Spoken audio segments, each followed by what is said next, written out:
A few tips for piecing your left and right side petal units for the Folk Blooms quilt along.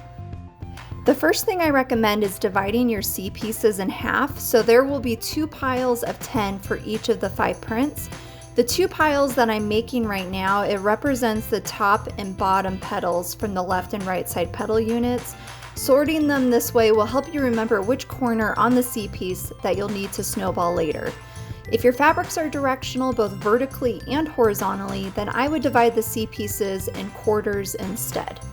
What I like to do next is break up my left and right side petal units into 2 sewing sessions, one part of the petal unit at a time, and this is just to avoid confusion with my H pieces later. A great way to remember which corner and which direction you need to sew your diagonal seam is to glue baste your H pieces onto your C pieces. I am placing 3 dots of glue in the corner that I will be trimming off later to keep my H pieces in place. You can heat set these units with an iron or just let them air dry. I am also speeding up this process by glue basting 5 C pieces at a time. Take one pile of the divided and glue basted C pieces and start sewing.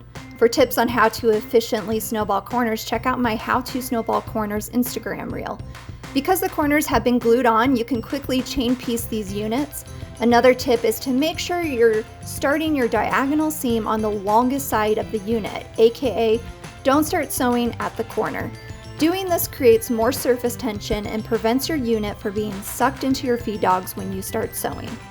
Trim and press your left and right side petal units as instructed in the pattern. If you want, go ahead and sew your 2 petal units together. This will save you some time during weeks 6 and 7 of the quilt along. And that wraps up my tips for week 3 of the Folk Blooms quilt along. I hope you all found them helpful. Happy sewing, everyone!